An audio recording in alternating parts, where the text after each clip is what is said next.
পাথরের মতন। আগের যুগের মানুষের পথ দেখতো সূর্যের তারার দিকে তাকায়। আমার পয়গম্বর বলেন, আমার সাহাবায়ে কেরাম হলো ওই সূর্যের তারার মতন। যারা আমার সাহাবায়ে কেরামের পথ অনুসরণ করবে,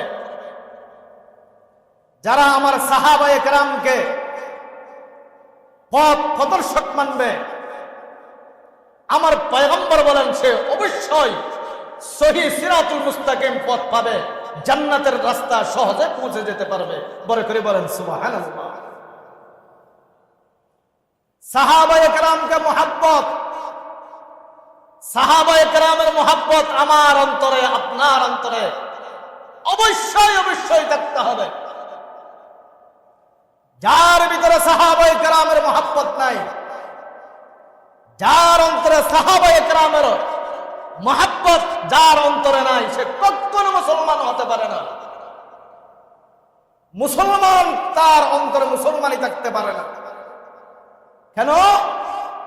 আমার পয়গম্বর বলে উনি আমার সাহাবায়ে কেরাম, আমার জন্য জীবন দিয়েছে, আমার জন্য কল্লা পর্যন্ত, মাথা পর্যন্ত আমার জন্য দিয়ে দিয়েছেন। বড় করে বলেন সুবহানাল্লাহ। সাহাবায়ে কেরামের মুহাব্বত, এজন্য আমার পয়গম্বর বলে সাহাবায়ে কেরামের যখন নাম শুনবে তখন রাদিয়াল্লাহু আনহুম বলবে। সুবহানাল্লাহ। এটা